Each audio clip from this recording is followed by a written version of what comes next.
if you have a dream mau jadi business owner, then you have to go through all the process.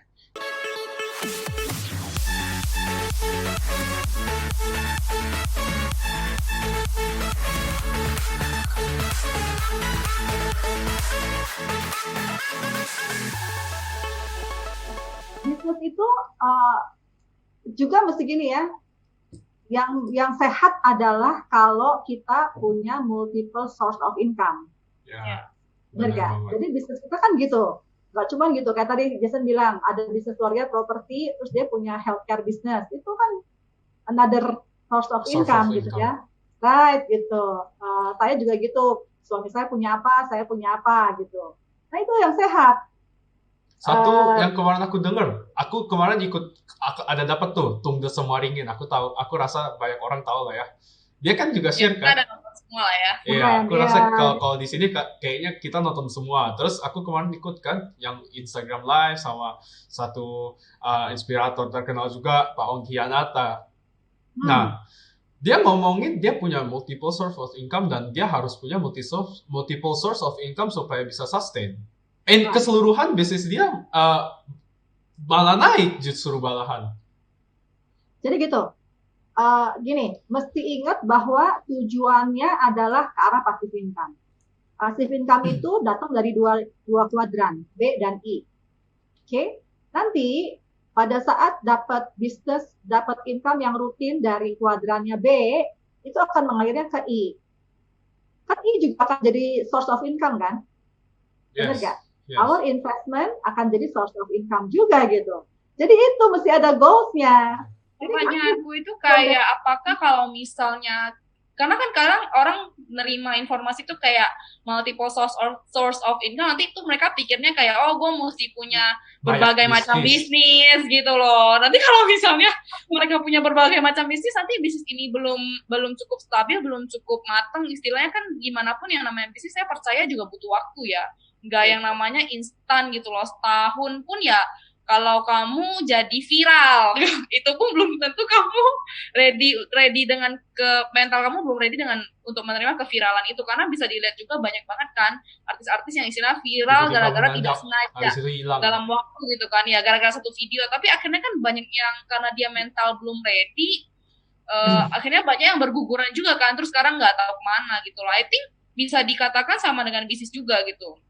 Kalau kamu tiba-tiba dia booming terus mental belum ready, ya bisa juga satu hari itu lenyap juga. Nah, tapi balik lagi ke pertanyaan saya, takutnya kan nanti orang pikirnya multiple source of income, ntar gue ya bisa banyak-banyak nih Bu, nanti gue jualan online misalnya gitu kan, terus gue network marketing gitu, terus gue do bisnis ini, bisnis itu gitu, jadi content creator misalnya, karena menurut saya gimana pun kita harus punya passion yang kita mau sih ya, karena tadi takutnya nanti orang pikirnya masuk-masuknya gila semuanya gua, itu kan berarti nggak it's not a good subject, bukan cara yang benar juga ya, benar nggak?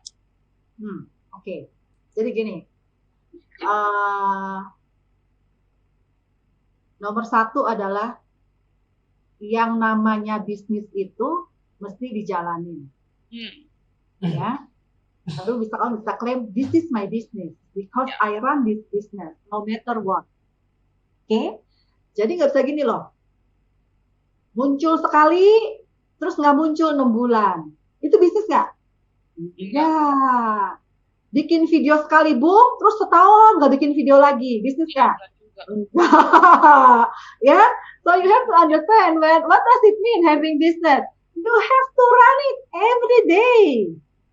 As if it is, kalau misalnya karyawan kan karyawan mesti muncul tiap hari di kantor. Bener kan? Mungkin ya karyawan munculnya, udah deh gue munculnya 6 bulan sekali di kantor. Nggak mungkin, bener ya? Atau kalau saya punya toko, mungkin nggak saya buka tokonya 6 bulan sekali. Nah itu kan bukan toko. Same thing, oke? Nah sekarang pertanyaannya kan gini. Saya baca satu buku namanya Business School ya, itu juga sama tuh karangannya Robert ya. Kamu harus kasih bisnis kamu kesempatan 5 tahun. Dan dijalankan. Bukan udah deh, gue sekarang udah lakukan, terus tunggu ya 5 tahun lagi. Kagak jadi gitu ya. Karena kebanyakan terutama yang di S, itu dari 100% orang yang melakukan bisnisnya, di tahun kedua 90% gugur. Hanya 10%. Oke? Kenapa? Satu, ada faktor modal, misalnya ya kalau orang punya bisnis konvensional ya, ada juga karena tadi faktor tadi loh, ini kan orang bisnis mesti never give up kan, mindsetnya ada nggak gitu, right? Terus begitu di tahun kedua yang 10% itu nanti di tahun ketiga tinggal 10% lagi. So ya memang ujung-ujungnya dari 100% yang melakukan Mulai bisnisnya bisnis, dalam ya. 5 tahun yang akan survive dan benar-benar jadi bisnis itu very limited, hanya sekitar 1-5% aja. That's really good. Dahsyat tuh. Nah, Berarti pertanyaannya, are you ready to do that? If you have a dream mau jadi business owner, then you have to go through all the process. Pertanyaan gini, jadi kalau gitu lah ilah gitu kan, yang satu aja mesti jalan 5 tahun baru bisa jadi. Gimana caranya kalau dalam bersamaan bisa punya bisnis yang lebih dari satu? Dan saya nggak punya pengalaman bisnis. I don't think so. Berarti artinya lebih ke oke, kamu set sebenarnya multiple source of income itu juga bisa dikatakan butuh waktu juga lah ya. Maksudnya kayak it doesn't mean that kamu sekarang langsung harus punya multiple source of income. Iya. Nanti takut karena kan biasa orang tuh mikirnya takutnya diambil mentah-mentah gitu tadi Mas. Makanya saya nanya lagi, berarti kan actually if you have one business then you run it sampai benar-benar bisa jalan sendiri ataupun udah oke sampai kamu punya waktu luang untuk melakukan istilahnya another business kali ya, ataupun mungkin kamu mau punya belajar kayak investasi apa segala macam, itu pun berarti kamu tetap harus belajar kan, dan itu kamu mungkin bisa punya waktu lebih banyak, istilah begitu kayak Bu ya. Pokoknya satu gini, belajar dulu punya bisnis. Oke? Setelah dapat itu punya mindsetnya, dan kayak gini, then can you copy into other business? Can. Iya kan? Tapi kan belajar dulu punya bisnis dan jadi business owner sebelum bisa di copy ke bisnis-bisnis yang lain.